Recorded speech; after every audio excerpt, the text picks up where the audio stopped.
introduce you. Claire, do you want to start with your guests? I assume you have a few, right? No, I'm not responsible for these guests.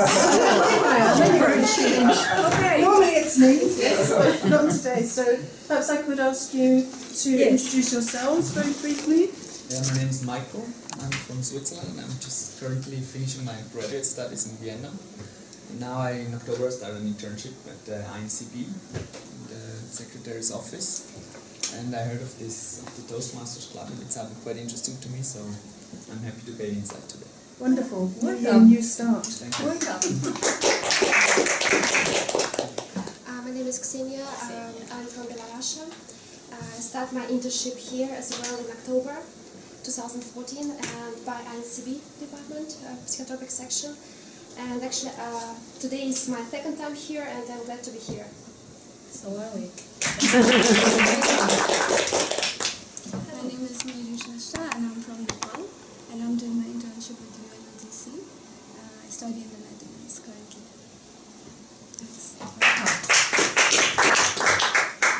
Hello, my name is Eunjung from Korea, and this is the third time for me. I came here on time today. For the past 2 times I was late, and I'm a mother of 2 children, and then I used to teach English in a college, and here I don't work. I have a lot of free time, and I used to be a member of Toastmasters back in Korea and back in the USA when I got masters. And I'm really, really eager to become a member of this Toastmasters Club and hopefully to make my first speech. Wow. Thank you. Hello. My name is Dushan. I'm from the Kyrgyz Republic and I work for INCB. Welcome. Hi, my name is Stefan Schouteden. I'm from Belgium. I've been here before once as a guest. I found it very interesting, so I want to pick up things again and maybe, if possible, become a member as well. So I'm looking forward to the meeting. Welcome. So, we normally invite guests to visit us up to 3 times. If they think this is interesting, then we can explain to you what it means becoming a member and how it is done. And we always open to have you as guests. Now, I'll hand over to the person that will lead us to the meeting today, the Toastmaster of the day. So we go to the core part of our meeting.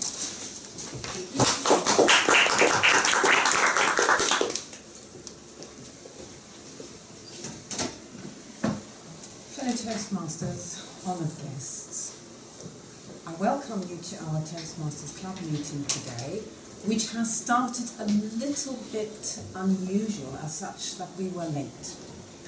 But we're trying to make up with time. It is my pleasure to lead you through today's club meeting and to just briefly explain for you as guests how a Toastmasters meeting usually works. We principally have 3 main parts in our meetings. The first one consists of the prepared speech session, where members prepare a speech and deliver that speech. After this, we have an impromptu session, which is tabletop. It's called Table Topics at Toastmasters. And these speeches are also being delivered by members of the club, and if guests want to do it as well. But it's not prepared. It's really improvised speaking because we want to learn how to speak off the cuff. Try to gather your thoughts as quick as possible and say something meaningful, or just deliver your speech. Say some words without, preparation in advance. And then our third part is the evaluation session, where we evaluate everything that happens during the meeting. First, it's usually the prepared speeches, and then we also focus on time, for instance, on grammar. And then we also vote for the best table topic speaker. So I hope I gave you a little bit of a picture of what a Toastmasters meeting usually, what the structure is like. And for the evaluation session, we have another person who stands here at the podium, which is called the general evaluator. And I'm going to hand over to Nicole to introduce today's evaluation team, because every meeting this team changes. Nicole. So, fellow Toastmaster, honored guests, Happy New Year, first of all, to all of you. And second, I am not Nicole, I am Valérie. It's not a problem, you were looking at me, so it's not a problem. No. So, I am pleased to introduce the evaluation team.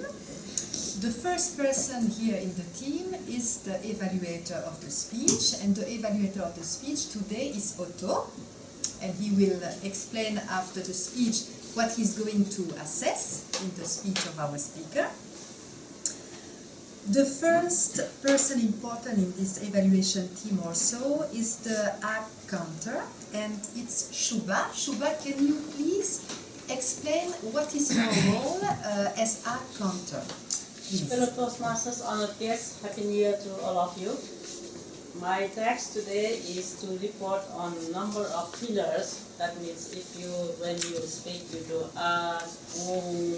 and also if you repeat the words, unfinished sentences. But this one mistake which has 10 cents. You can do as many as mistakes, but the maximum would be €1.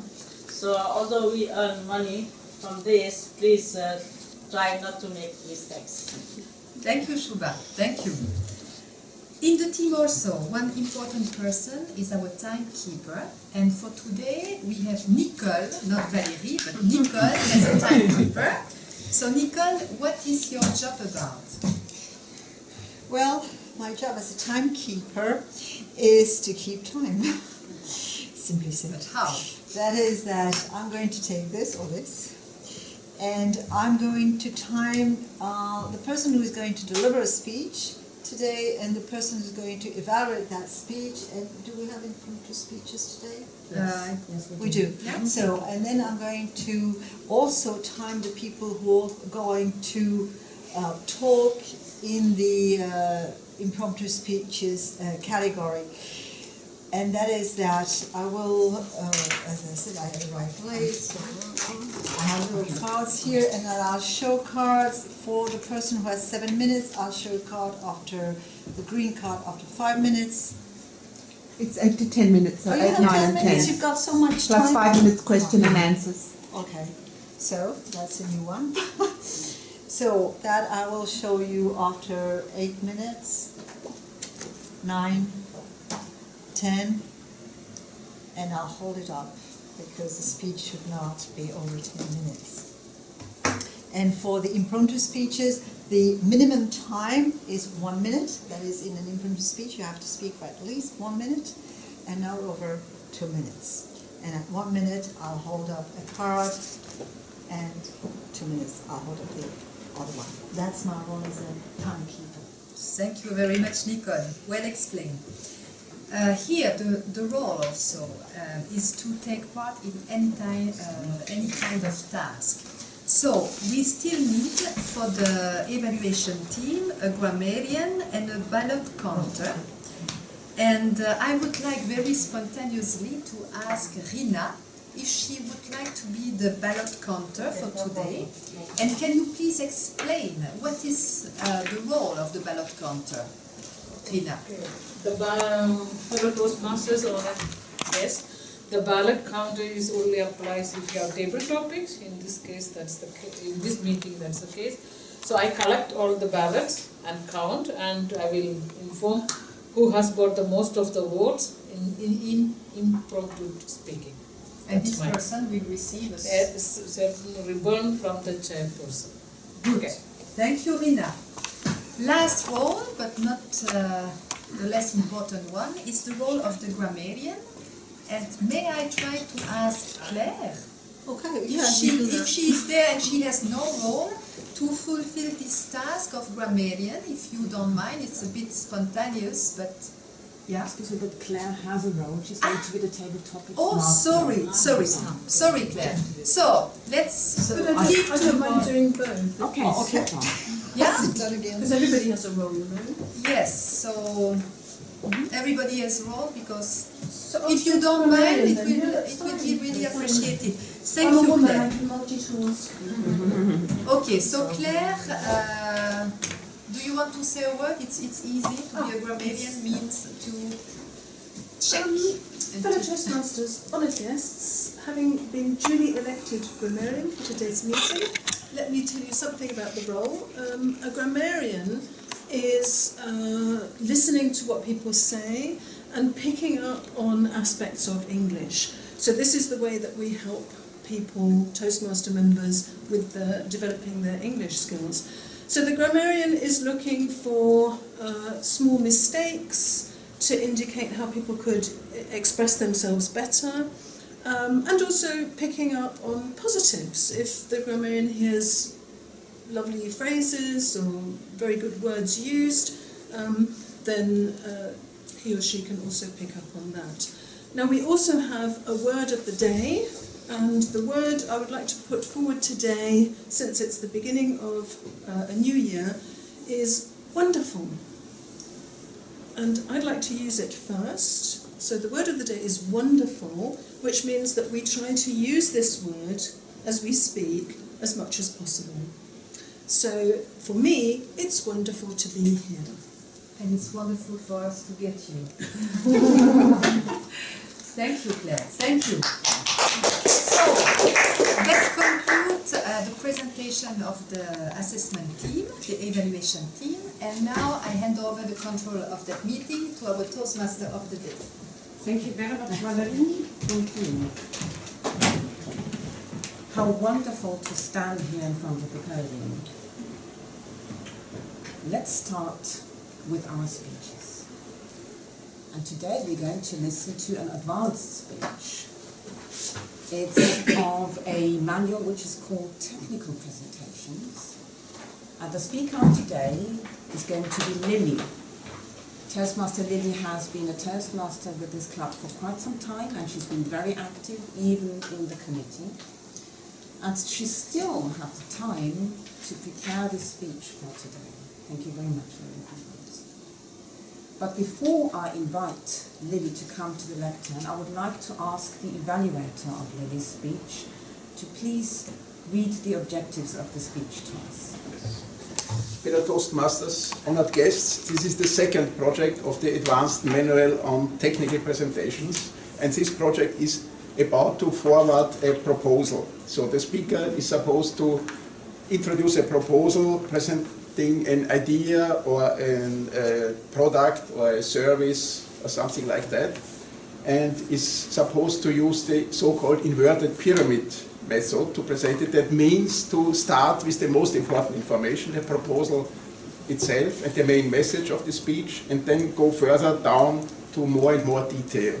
And one of the advantages is that if you run short of time, you can easily cut the least important detail towards the end, and the listeners don't have to wait to the end until they hear what is really your main idea. So you start from the main idea, then main supporting points, and go to more and more details. After the presentation, the speaker is supposed to handle about 5 minutes in a question and answer session.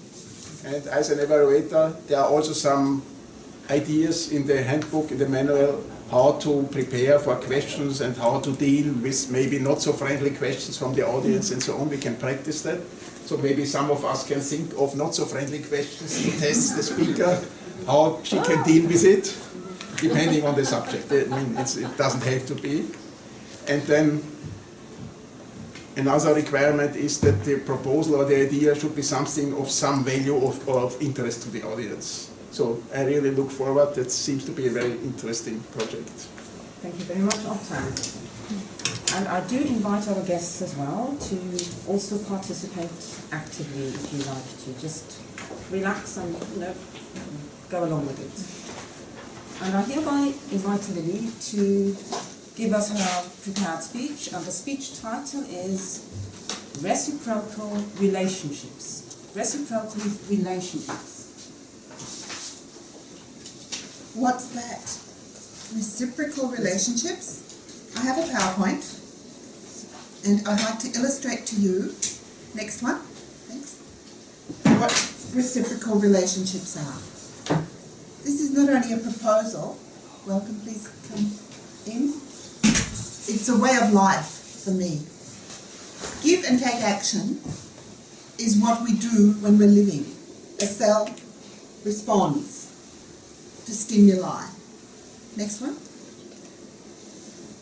These two positions represent me and you. Next one. We have a reciprocal relationship because you are listening to me. I am telling you something. I'm giving you a stimuli with my voice, with my actions, my message to you. Next. You are also responding to me. You are listening to what I have to say. We call this a subject-object relationship. I'm the subject because I'm the first one that gave the impulse. You are the object because you are responding to my impulse. Next. This reciprocal relationship, the subject-object relationship, is the foundation for all action, existence, and multiplication. Next one. A result of a subject-object relationship, the force, the energy of this give and take action produces energy, force. Next one. And from this, next one, all existence, action, and multiplication comes through this type of give and take action between a subject and object energy. Next one. For example, in our physical body, we have a circulatory system. The blood pumps, the heart pumps the oxygenated blood around the body. It goes to the lungs, it expels the oxygen throughout the body. The carbon dioxide is then expelled through the lungs. New oxygen comes in, and we have circulation between arteries and veins. In the biology book, you will find the red arteries and the blue veins, and they're all over the body. There is a reciprocal relationship between the arteries and veins, which creates the circulatory system in the body. Next one. Same with the nervous system. We have the nerves which receive stimuli, which also respond to impulses. And there is a very intricate, sensitive system of stimuli and response in the nervous system. Next one. The digestion is the same. We take food in, but we can't just continuously take everything in. It has to be processed, and it needs to come out one way or another. And there are some people that take so much in like this that it actually comes out like that as well. That is not a healthy give and take action. That is not a healthy reciprocal relationship. What I'm proposing is that we need to recognize and understand the types of relationships we are in, our position at that particular time, because it's defined by time. It is not an absolute position. In many systems in the physical, in the human body, for a healthy person, there are finite, clear positions, the mind and the body. Next one. With an individual, we have a mind and a body, and the mind is the one that gives the impulse to the body and tells it what to do. Sometimes we get hungry or tired, or we have other drives that push our body into a position to dominate our mind. When we get tired, when we're become addicted to something, when we're out of control, when we're drunk. Sometimes our body takes over and the positions are reversed between subject and object. Instead of the mind controlling the body, we become dominated by physical desires or other things. When the reciprocal relationship maintains the correct subject-object order and the mind dominates the body, we say we have a mature, healthy person. Next one. My proposal is that all relationships, all human relationships, what I talked about so far were not only relating to human relationships, there are universal principles that even exist within an atom. There are give and take action between an atom, between a proton and electron within an atom. There are always two parts to a relationship. What I'm talking about now is human relationships. And I got here because of a relationship between a man and a woman. My father and my mother had a relationship, and here I am. I'm the child that resulted from the relationship between a man and a woman. Now, traditionally in many cultures and for many years, this has always been also seen as a subject-object relationship where the subject was understood to be above or better or in control. I maintain that it is important in the mind-body relationship that we recognise and understand subject-object relationships in terms of who's the boss and who should be in control, or who's first and who's next, or who's giving and who's receiving, or who's talking and who's listening. I maintain that for healthy social relationships, we need to recognise and understand these positions are absolutely interchangeable. For example, in a successful marriage, the relationship between a man and woman, husband and wife, is a reciprocal relationship on equal terms. Yes, the man may be the one to be first to give love, and the wife may be the one who responds with beauty, but ultimately those positions are interchangeable and reversible and of equal value. We need to recognise and understand in a successful, in a working, in a good subject-object relationship, in many working, substantial subject-object relationships, the positions are interchangeable. But if you try to take the subject position when you are actually supposed to be fulfilling the object role, your university lecturer might kick you out. Your boss might fire you. You might have other problems when you don't follow the rules. These are universal principles which apply in physics, in science, in biology, in social relationships also. Next. When we establish a successful family relationship where a man and a woman may have created a family and children resulted through the give and take action between a man and a woman, when we have a society full of such people, of such families, of such units, and each individual in each unit, in each family, in each structure recognises their proper position and fulfills their proper relationship and learns to dominate, boss, take control of the environment, or love and serve the environment, learns to take proper responsibility in the relationship, in the subject-object relationship with the universe, not dominating, exploiting, controlling and taking everything from the environment, but recognising how to love, give and serve, then we can have a balanced ecology, a balanced economy, a social environment, a government that cares for its citizens, and a world of peace. Next one. My proposal so far was the inverted pyramid, this part here, the give and take action which results in what we have. My proposal is we need the other half of the pyramid.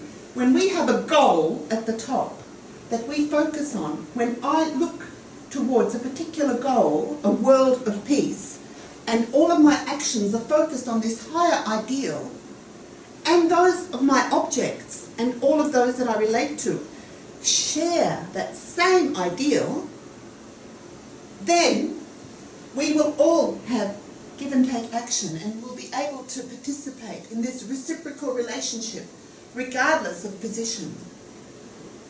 With my boss, with my children, with my husband, with my grandparents, and that's my proposal. Reciprocal relationships in all directions based on understanding correct give and take action. That's my presentation. Now I'd like to go into the question and answer session. Questions?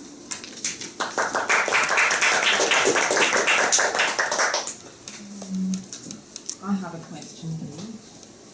Since you've presented this, this reciprocal system, but provided that the action and taking is really taking place and that it's really working, but what do you do if the object does not accept this role?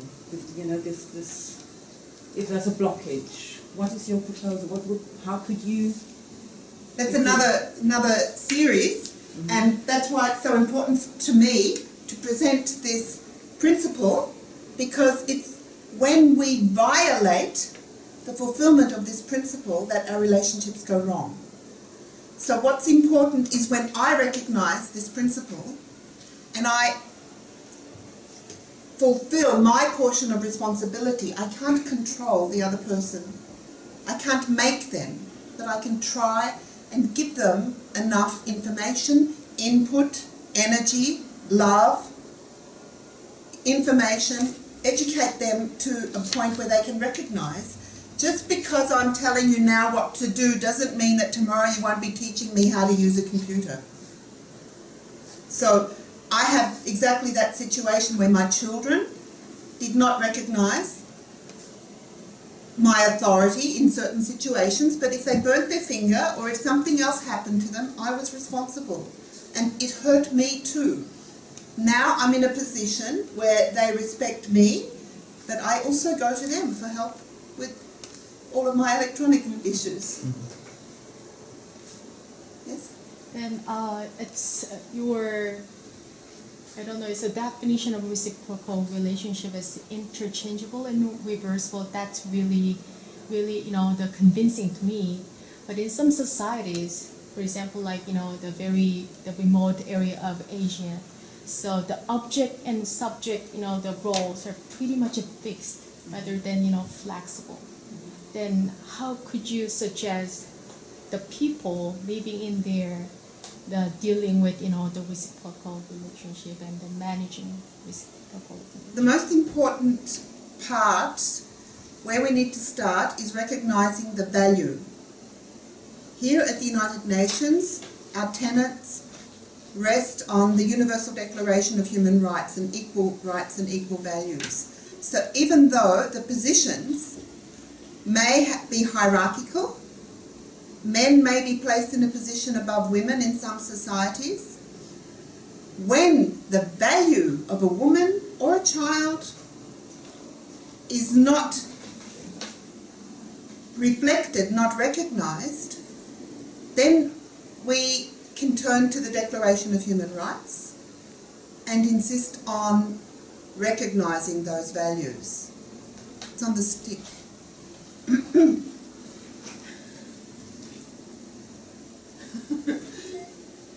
So it's true that there are many different cultures, and this particular area of the interchangeability of the positions in the relationship, especially within the family, are a little bit controversial, but I maintain that as we continue recognizing and understanding and practicing these principles and fulfilling the needs of each people in their particular role and phase and time, that these principles will be recognized and we will be able to raise the standards and the dignity of women and children around the world.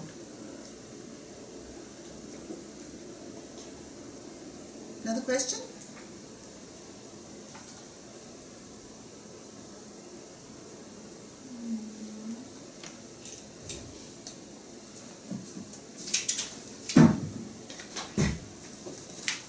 Thank you.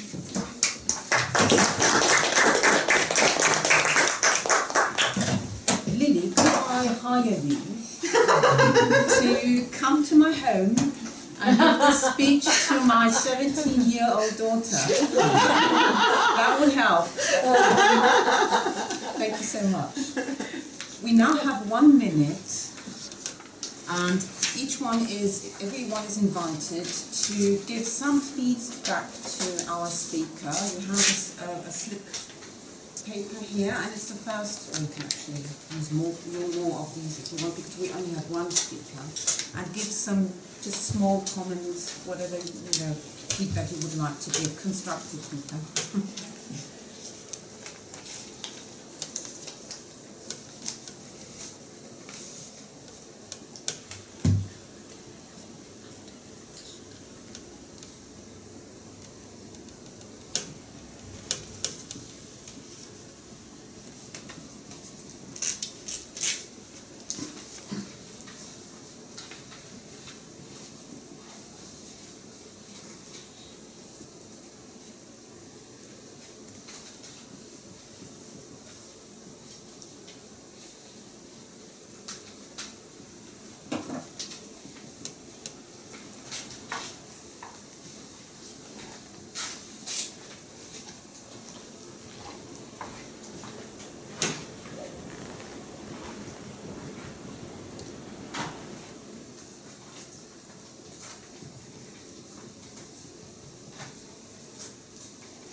The slips will be connected to this cup. Let's continue with our program today.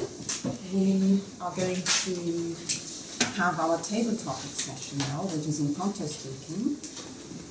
The speeches are each from 1 to 2 minutes, and our table topics master is going to be Claire. So I do invite Claire to come to the lectern.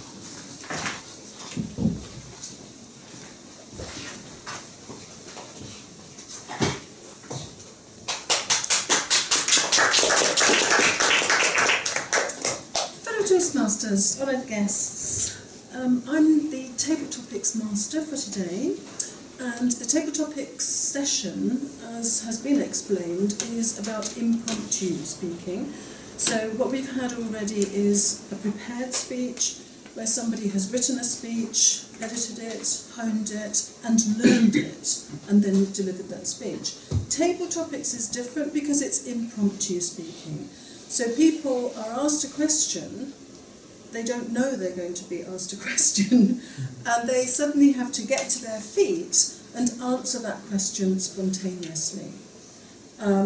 And they should try to have, just like a normal speech, they should try to have a beginning, a middle, and an end.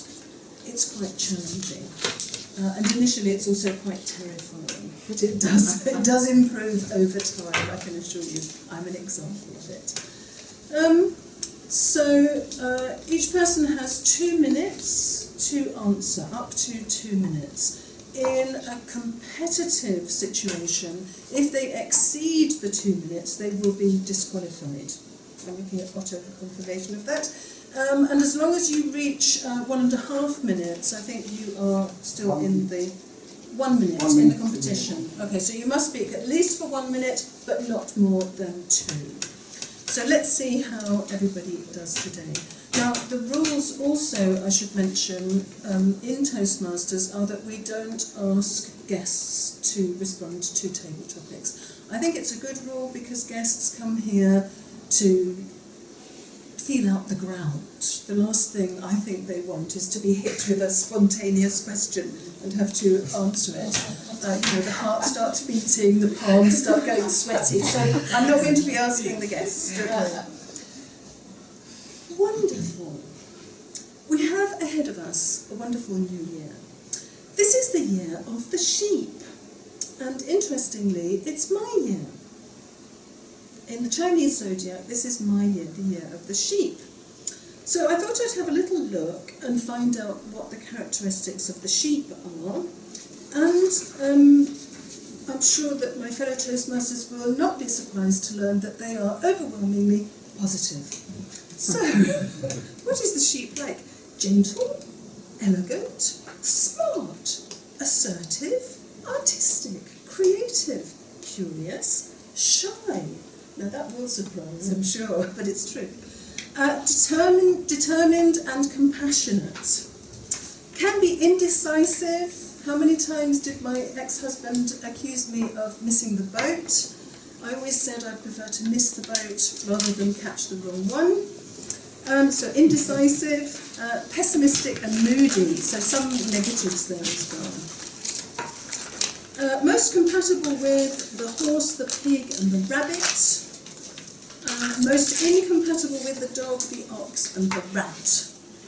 When I first heard about the Chinese zodiac, I was sitting in a Japanese lesson, and my partner next to me was Chinese, and we started discussing this, and I found out I was the sheep, and I think I found out that my husband at the time was a snake. I think he was a snake, and I said to her, "Oh, are these two compatible?" She said, "Oh, no. She said, "In China we never marry anybody unless we checked out what they are in the Chinese zodiac." So there we are. No wonder I'm divorced. So some questions about this. Now, what are the predictions for this year? Again, there are some quite positive predictions coming. One is that the chaos that we've got going on in the world is going to be ending. So it's going to be resolved this year. The Chinese believe that the year of the sheep, particularly this year, is prosperous. It's going to bring well-being and prosperity. The sheep, of course, is very hard-working, very diligent, and when you're hard-working, of course, you become prosperous. And also we can look forward to changes, positive changes in the world of education, and also some positive information coming back from the various space probes out there. So it's all looking extremely positive. So in this context, I would like to ask you for your feelings about the coming year. So, let me pick on the first person and ask if this person knows what sign they are in the Chinese horoscope and what that indicates about them. So the first person I'd like to ask is Toastmaster Shuba. Do you know what sign you are in the Chinese horoscope and what does that mean? So Toastmasters honest guest, what a wonderful question to have. Actually, I have heard many things about the Chinese horoscope, and they really believe on this a lot. And but unfortunately, I'm not familiar so much with Chinese horoscope. I am familiar only with my horoscope, Nepalese horoscope, and my sign is it's steer. What is steer now? Bull. My sign is bull, and actually I should be like a bull, but I'm just opposite. I am not really like a bull, I'm like a sheep, so to speak. Yeah. But many of my colleagues and friends, they really give so much time for all this horoscope. They also go to all Arabic horoscope, Chinese horoscopes. Japanese and Chinese are similar, and Indian horoscope, God knows what horoscope, they are really all the time talking about, according to this horoscope. This year I will be doing this, I will be doing that, or in this month I will have some bad news, and for me it's already psychologically problem for them, knowing that this month I will have problem. So this for me would really give so much trouble, because I will be always thinking, oh, what to do now? What is happening to me? Shall I make this trip or not? Shall I go or not? Shall I talk to this person or not? Shall I ask my boss if she can promote me or not? So I will be thinking like that. But for them it's fine, they really enjoy it. And somehow they are so enthusiastic to talk about this, and I also know a group who really talk about this horoscope. They meet, they have sessions, and they occupy themselves with the horoscope talks, and they share each other what's happening to them this year and the family and so on.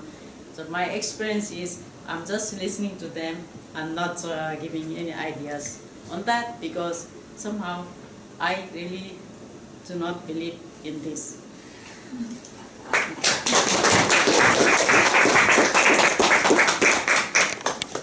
Wonderful, thank you so much. I'll just write down another one for me, because I've used the word wonderful yet again. In fact, I used it just again then. So I'm up to 6 already.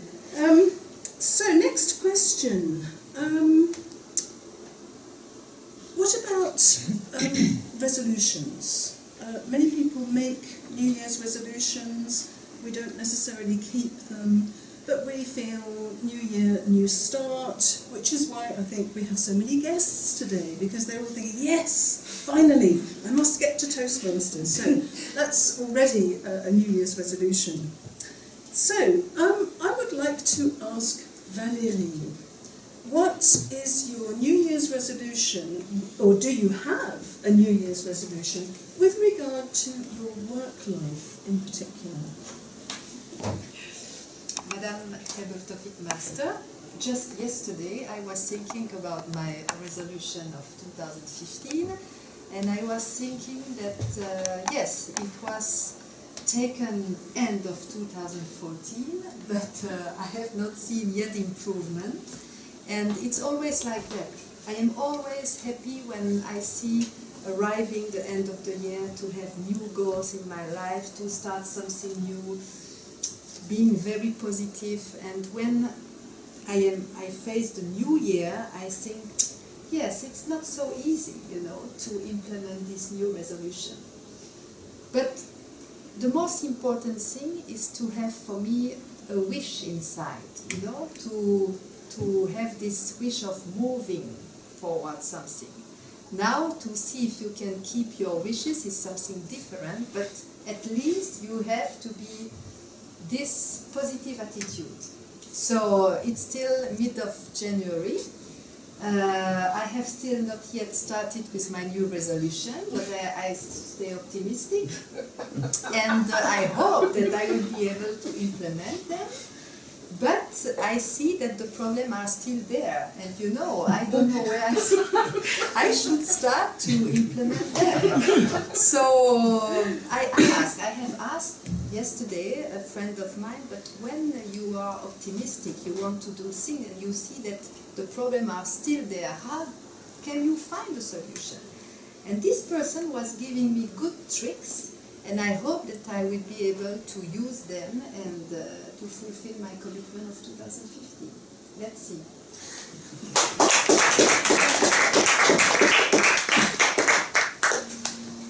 So there we have Toastmaster Valérie, the most positive person I know.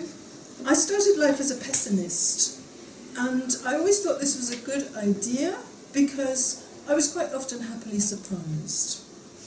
But actually, I think it's much better to be an optimist, like Valérie, because one approaches life with a certain joie de vivre, if I may borrow a phrase from your language. So the next question I would like to ask is about New Year's resolutions relating to family life.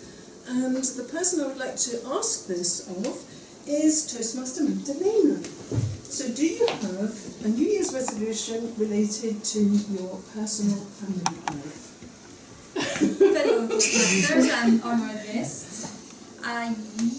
Yes and no at the same time.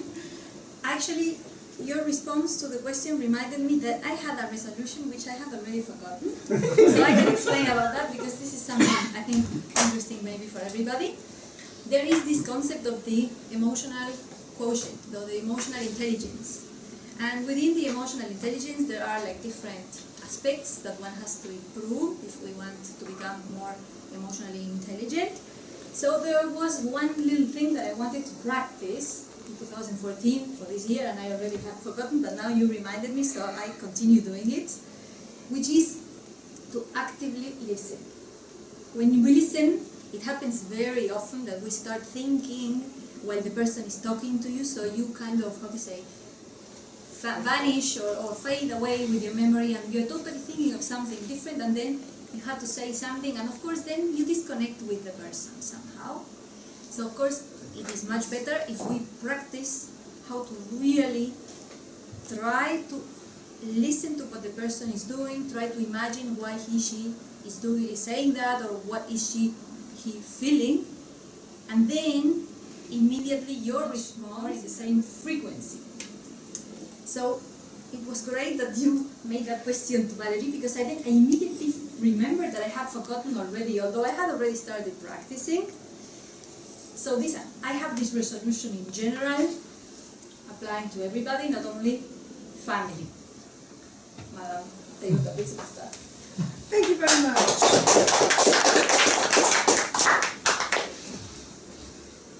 As you were talking, I remembered that this is a skill I think I have developed over the course of learning various languages. It seems to me that one of the first things I learn when I learn a language is how to sound as if I understand. I can do that in many languages. In Japanese, I go, Even though you don't understand.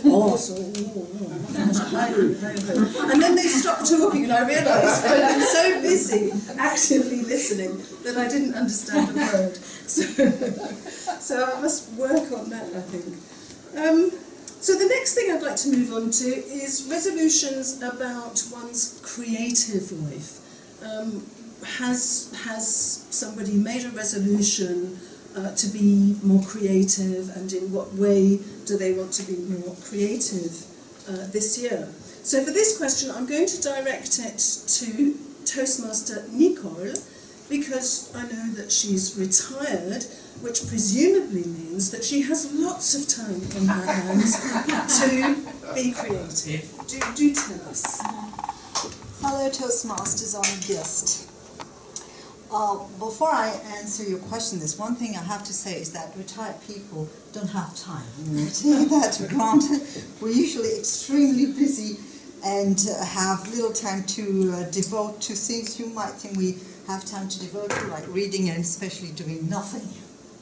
The second thing is that I don't take resolutions as a principle, so my resolution is not to take resolutions. And as far as being creative, I can't but think of my husband. Because my husband keeps telling me, could you stop being creative? Because I have this bad habit of wanting to start with something else when I've just finished something. And that goes, for instance, for decoration in the house.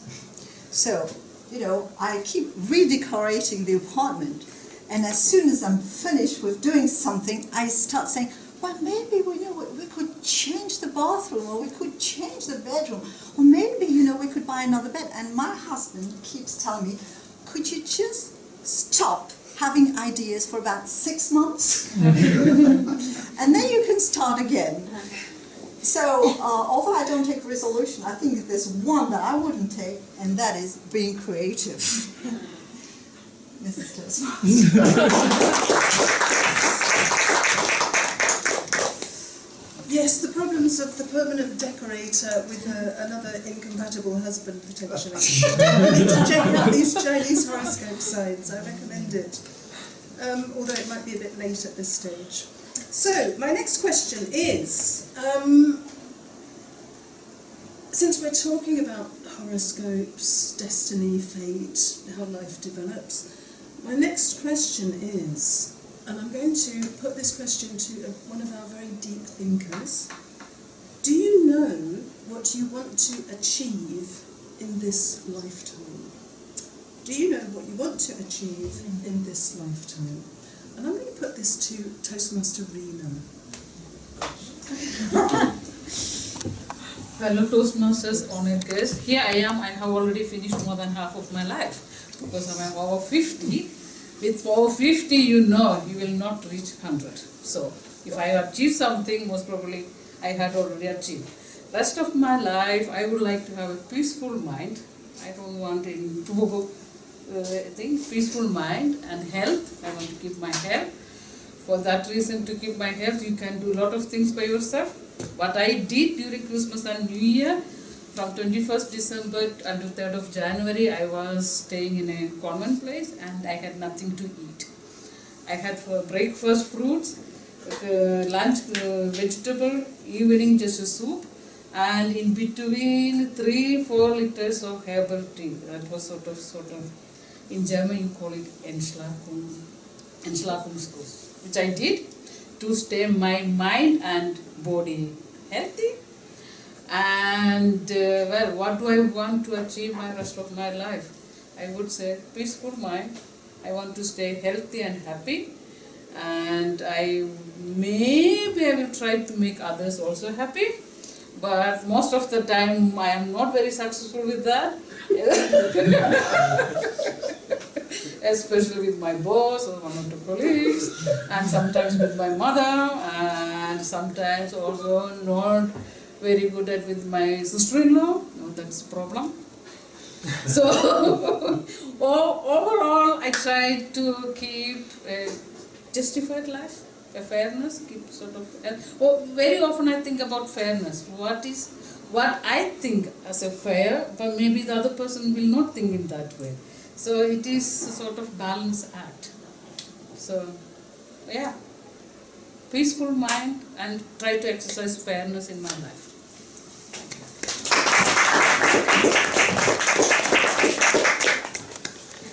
What a wonderful goal, to try to make other people happy as well as yourself. I am not successful with that. But as a goal, it's very worthy.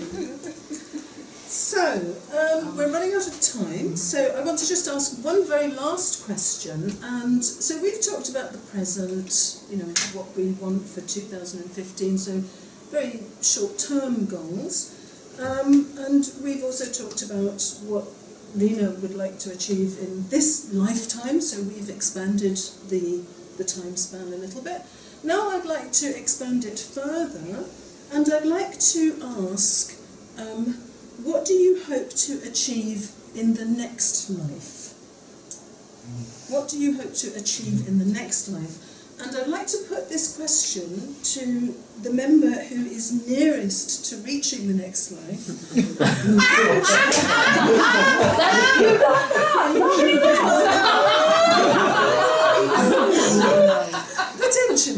Potentially nearest. And that would be Toastmaster. Madam Table Topics Master, fellow Toastmasters, honored guests, should I be honored by this characterization that I am already very close to heaven or almost in heaven among such nice people here? It's a very deep question, so probably I'm almost speechless after this introduction.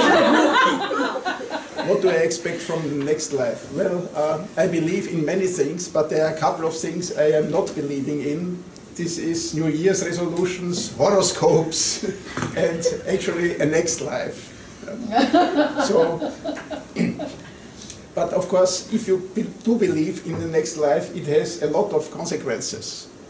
especially if you think you could be any animal in the next life. So a while ago I saw a TV program where they interviewed a family, I think in India or in Asia anyway, and for instance this lady, mother of children in a house, said yes, she always puts some food aside for animals, even for the ants in the house, which is rather astonishing for Europeans who would try to avoid anything which could attract ants into the building. But who knows, maybe in my next life I will be the ant, and I will be happy if a nice lady, mother of several children, puts something aside for me. So probably that's what I expect in my next life. If I will really be reborn, then to be a nice animal who meets friendly other animals or friendly people who feed me and prepare me for an even better next life after that one. Because if there is a second life, then there could be a third or fourth or so until I will have developed to be mature enough so that I can transcend into... Nirvana. Yes, that's what I wanted to say, to transcend into nirvana, where you forget everything, you are just happy, and no past life which you would remember, nor any other life, you are just there in the nirvana. So probably the next step is to be the ant, hoping for some food.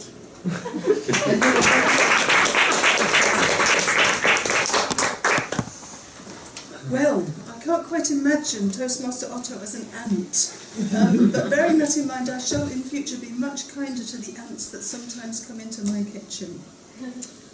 This puts me in mind of a story. There's a lady in Britain who speaks to the animals, and she got some mice in her house, and so she spoke to the mice, and she made a deal with the mice, and she said, look, you know, I feed my cat every day, so if I put a bit of food out for you, can you stop eating the food in my house? And also, in a couple of months' time, when the weather is better, can you move out? And by the way, please don't tell the other mice in the street about this, because otherwise they'll all come. And so the next day she put the cat food out, a little bit of mouse food out. 2 minutes later, the mouse food is gone. So this goes on for a little time, and after a couple of months, she puts the mouse food out, and it's still there. So she thinks, oh. And then she realises that she made the deal with the mice, and the weather has changed, and the mice have gone. So there we are, the mysteries, the mysteries. We could be an ant or a mouse in another life. We could even have our souls split, and we could be mice right now. So that brings me nicely back to our animals and the sheep. So welcome to the Year of the Sheep, and good luck. Thank you very much, Madam Table Topics Master, for your wonderful table topics presentation. And we're going to vote for the best table topic speaker. For this, we have a slip which is called the ballot best table topic speaker. I will just repeat our speakers of today. First we had Shubha, and she was asked to the question about her star sign, her Chinese star sign. The second one was Valerie and her resolutions, especially related to her work situation. Third one was Magdalena, who spoke about family resolutions. Then we had Nicole speaking on creativity, the lack of it or too much of it. Then we had Rina and her achievements for her life. And finally Otto, who spoke about life after life or a second life. We're going to have a cup while we connect our manners. It's already circulating. And now let's move on to our third part of the meeting, which is the evaluation session. And for this, I call Valerie to the podium to lead us through the session. So, fellow Toastmaster, honored guests, time is here to get to know what are the results or the feeling about the wonderful speech we got today. And for that, I will call Toastmaster Otto to have his feedback about the session and the speech of Lily today. Please.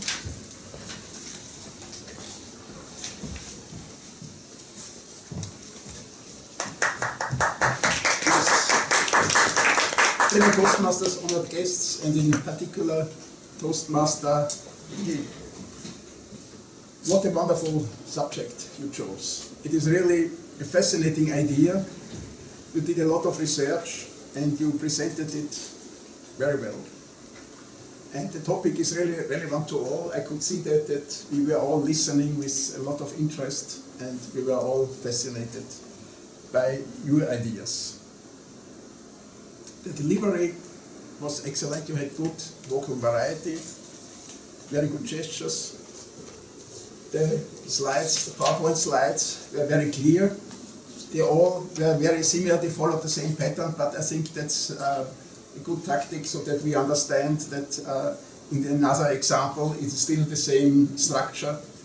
Even though everything was blue, I think that's okay. Normally I would think maybe it would be better to change the colors, but in that case I think it was good to keep everything arranged in a very similar way.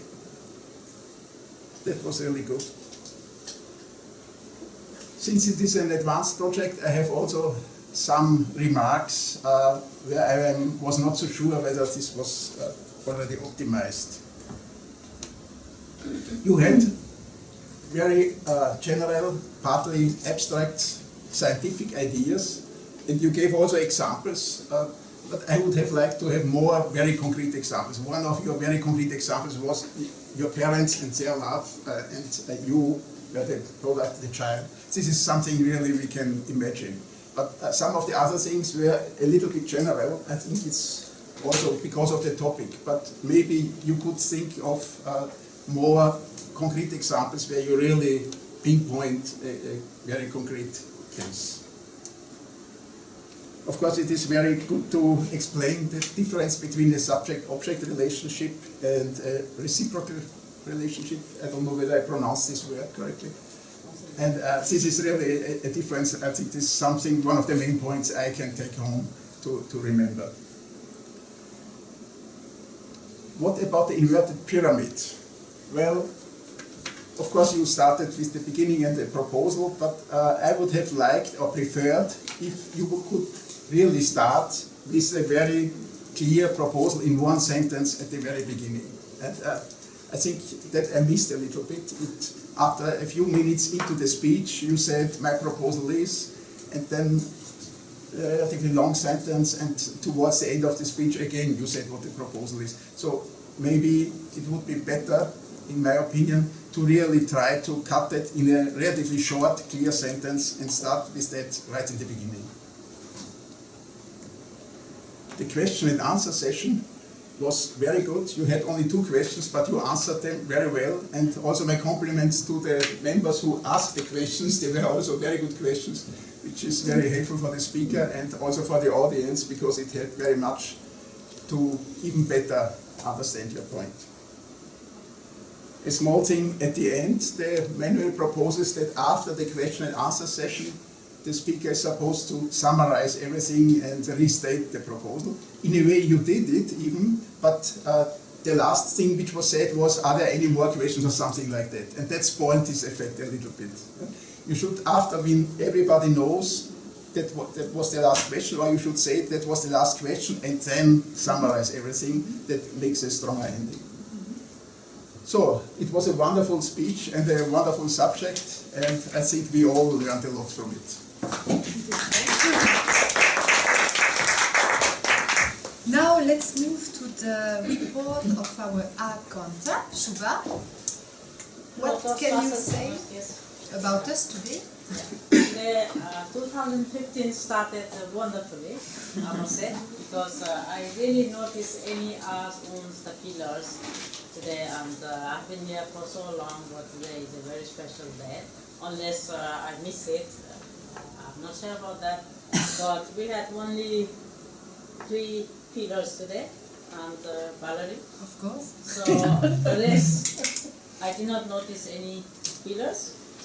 and I'm very glad about that. It's wonderful to start the new year like this, but unfortunately no income today.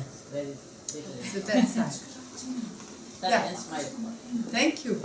So yes, we forgot to tell you that each time you say or you repeat some words, you have to put 10 cents in this box. There's a limit of €1, of course. So it helps us also to raise some money for the Toastmaster Club. So it's not good for you because you make mistake, but for us in the other side we obtain something. Let's move now to the report of the timekeeper. Nicole, can we have your conclusion for today? Yes, fellow Toastmasters, honoured guests. As far as Lily is concerned, Lily must have a clock in her head, because I was so interested in what you were saying that of course I forgot to raise the different cards, but you stopped at 10 minutes and 30 seconds. You know, despite the fact that I hadn't shown you, I hadn't given you any indication. As far as the discussion is concerned, it lasted 3 minutes and 43 seconds. Now, for table topics, I was very surprised to see that I was the one who spoke the less. And coming back to my husband, you know, usually says to me, could you speak less? Or, okay, I got it, you know, I got it. You don't have to repeat it 3 times. I know what you mean. So today, I only spoke for 1 minute and 27 seconds. You know, I'm starting the year quite well. Now, after that, the person comes after me, mind you, is Valerie. See? 1 minute and 42 seconds. We're quite talkative persons. After that, Rena, 1 minute 58 seconds. Magdalena, 1 minute 50. And then the people who go over 2 minutes, Otto, 2 minutes 22, and Shuba, 2 minutes 30. And as far as Otto is concerned, as evaluator, 3 minutes and 5 seconds, and he had 3 minutes for his evaluation. So that ends my report. Thank you, Nicole. Thank you. So Claire, what about your report now as a grammarian? What did you underline? Come here to the podium.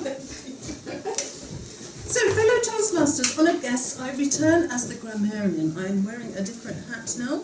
I have a short report of just 6 points. So the first 2 relate to grammar. I noticed that Vicky said she asked somebody to please read, I think she asked Toastmaster Otto to please read the objectives. So she split her infinitive. Horror, split the infinitive. This is a big thing amongst uptight people, uptight English speakers. We're not supposed to split the infinitive. These days it's perfectly okay. We don't need to worry about it. It basically goes back to Latin, where the infinitive was contained in the verb. So English speakers said, oh, we must not split the infinitive. But now we do, so that's perfectly correct, perfectly valid, to please read. And I frequently split it myself. Second point is also actually related to Latin. Singular stimulus and plural stimuli or stimuli is my understanding. So a stimulus and some stimuli or stimuli. So we shouldn't talk about a stimuli. Okay, moving on to meaning, a couple of points on meaning. A big one for me is that Lily talked about the mind telling the body what to do. And I'm not at all sure that it's the mind. I think it's the brain that tells the body what to do, as far as we understand it, in terms of hormones, etc. Signals, electrical signals being sent to various parts of the body. I think we would normally consider it to be the brain. The mind seems to me very difficult to pin down. I'm not sure that anybody's concluded. Otto's wincing. You can have a comeback on that. But mind is translated in many different ways in many different languages. And I don't think that we have agreement on what mind is actually. Second one on meaning, subject and object. So Lily talked about subject and object and talked about the reciprocal relationship between them. And it just put me in mind of how language carries meaning and creates meaning and then sort of reverts on itself and gives meaning back to what's under discussion. We expressed that extremely badly. But if you talk about reciprocal relationships and then you talk about subject and object, it suggests to me a one-way relationship, not a reciprocal relationship. So I might want to find another way of describing the two parts, the two people in that relationship, let's say. So it's a little bit for me like talking about human resources. I've always very much objected to the idea of human resources because humans are humans, they're not resources. We used to talk about personnel, but somebody cleverly came up with this idea of human resources about 30 years ago, and it's exploitative, of course, because if you talk about human resources, then you're putting humans on the same level as coal or fossil fuels, whatever, to be used and abused. So we need to think about how we use words and what they mean, and what the implications are of how we use words.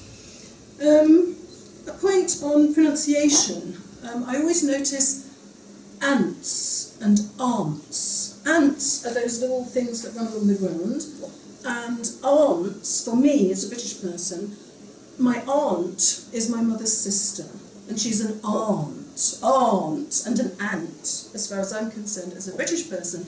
The problem comes in that American pronunciation, my mother's sister is my aunt. So it always sounds to me like the little thing that runs along the ground. So I think that's why we have problems there. So I would say if you want to pronounce in the English way, then just make it long. Aunt. And the little thing is an ant, and it's very short. Okay, and final point, just a suggestion for Lily's PowerPoint presentation. You had the question and answer session, but it was not indicated on your slides. So sitting there looking at you, answering the questions, I thought it could be nice to put across the top a nice sort of questions or question marks so that it comes up behind you and reminds everybody that we're in the question and answer session. So just a small point on that. And that concludes my grammarian's presentation. Thank you. Wonderful report with a lot of small signs that we won't forget because I'm... Yes? Sorry. Yes. I'm sorry. Take two. Can I have a part B? Yeah. A quick part B, sorry. I didn't mention the word of the day. Sorry, I'm supposed to give a report on the word of the day, which I completely forgot. So the word wonderful was the word of the day. Valerie used it twice, 2 times. Vicky, unless I missed it, used it once. I think I used it about 6 times because I suggested it. Shuba not only used it twice, but one of those times she used it as an adverb. She talked about wonderfully. And Otto, I think, used it twice. So well done, reporter. Thank you, Claire. Thank you. And I will use it even more in my conclusion, you know. So, last but not least, Rina, could we have the result of the better table topic of the day? Who is the winner?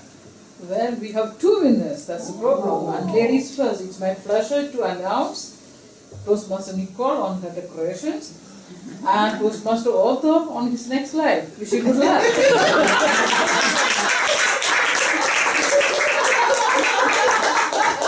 Is that an encouragement for me to speak less? No, that's how I get it. Okay, I got the message. Thank you, Shuba, thank you. So, as we started a little bit late, we would like to finish on time, so it will be really short, my general evaluation of this meeting. I think it was a wonderful meeting. All the parts were well divided. I think that your table topic was excellent to start with 2015. The speech of Lily was also really informative and really targeted, so I was quite happy.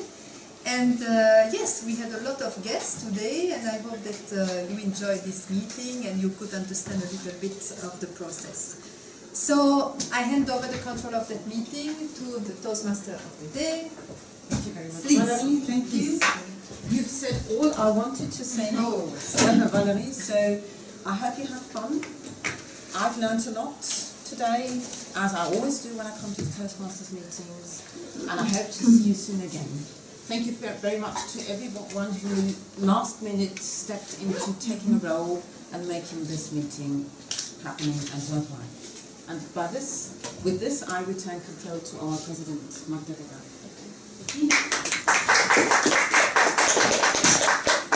Fellow Toastmasters, I agree completely. This was an absolutely wonderful meeting, in my opinion. I had a lot of fun. I hope you did as well. And the first thing we do when we conclude the meeting is we want to ask the guests for their opinion. First of all, Enoch, welcome back. I don't know yet whether I consider you a member or a guest, so I would like to start hearing your opinion anyway. It was sad I came in late, but it was a wonderful meeting. I enjoyed every bit of it. I wish I was here earlier to see the start of the program, but unfortunately I wasn't. I'm so much more with you. I'm a member, to my own mind and understanding, and it was fun again today. Thank you. Thank you, and good to see you back. Thank you. We'll make the formal arrangements, and then yes, you'll be our next member, the first member of this 2015 years. Year. Thank you. So next, Marcus, would you like to give us your opinion on the meeting? Yeah. Thank you very much for giving us this opportunity to gain insight. And I was particularly impressed about this minutious planning of the whole event, especially for practicing a presentation like this. To have somebody who checks time and shows the green, the red, and the red light, sometimes at least. So this was really interesting, and also to observe the body language, which is, obviously the most important part of every presentation. So yeah, I really enjoyed it, and thank you very much. Thank you.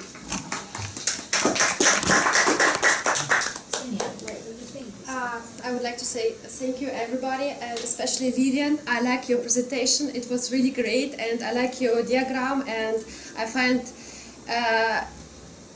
you are really a great speaker, and your communication skills are improved, and actually I would like to speak in your way and also to present, and it was really well done, and actually it was really fun to be here with you today, and too many jokes. I like it very much. Thank you. Thank you, Xenia.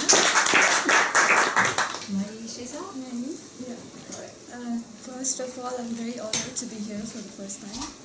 I really liked a personal side, like as in the sense of humor in everybody, to see this professional people to be involved in this kind of humor. So I'm very honored. Thank you so much. Thank you. Okay, so might not be appropriate. So I'm pushing 50 with a very short stick right now. So, which means is I have very short attention span, less than 5 minutes. But I'm really wondering I mean, this 1 hour, slightly over 1 hour time actually made me continuously focused on, never missed 1 minute, never missed 1 second. It's really amazing and funny, informative, inviting. It's a super ultra wonderful. Thank you so much. Thank you.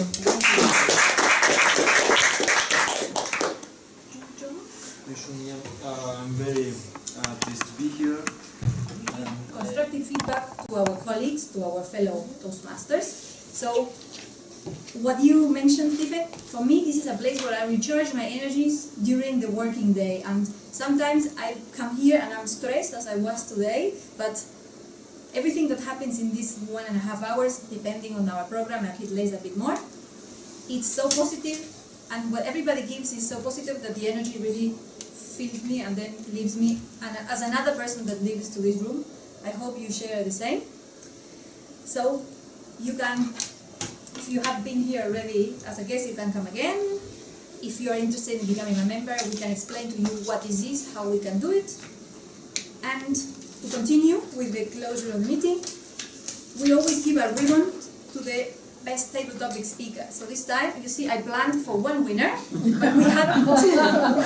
So please, come to the podium, and I give it to you, say, symbolically, and then we give you another one.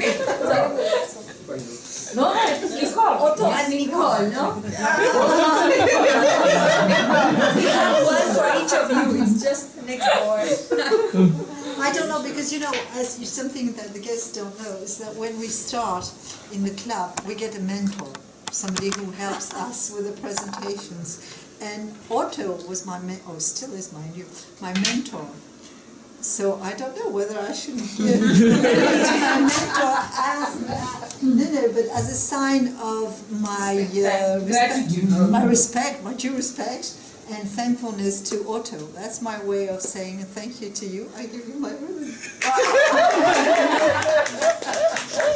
As a mentor, I just wanted to say, could I instruct my mentee to accept the ribbon? Maybe this is not so polite, so I think I should leave the decision to Nicole. The president will take the decision. We will have one, we don't need to split it in two. We will give you one each. Next week. So we'll wait until next time. Yeah. Thank you everybody for coming.